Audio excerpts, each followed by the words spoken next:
The flex property allows for elements to have flexible sizes and alignments. Basis sets the initial size of a flex item. In this example, we have the flex basis set to 50 pixels. If I change it to 200 pixels, we can see that the element changes size.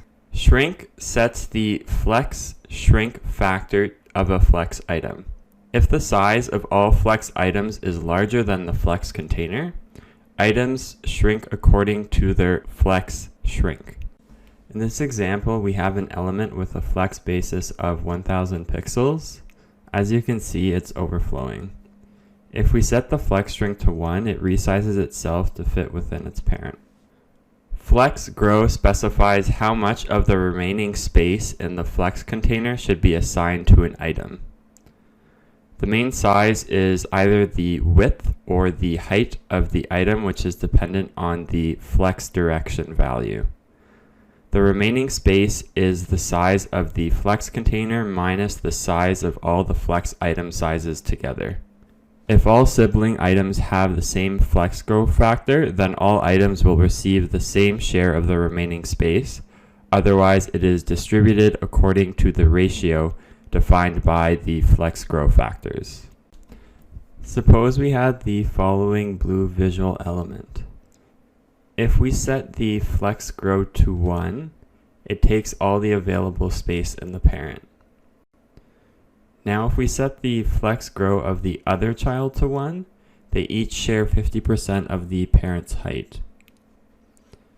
If we go back and set the flex grow of the blue child to 2, it now spans 2/3 of the parent's height. If we set it to 3, it spans 3/4 of the parent's height, and so on. Direction sets how flex items are placed in the flex container, defining the main axis in the direction normal or reversed. In this example, we have two elements, one red and one blue. The flex direction is currently set to column, which means that the elements are displayed one on top of another in the same order as the hierarchy. If we press the second icon, they're positioned in the order opposite from the hierarchy.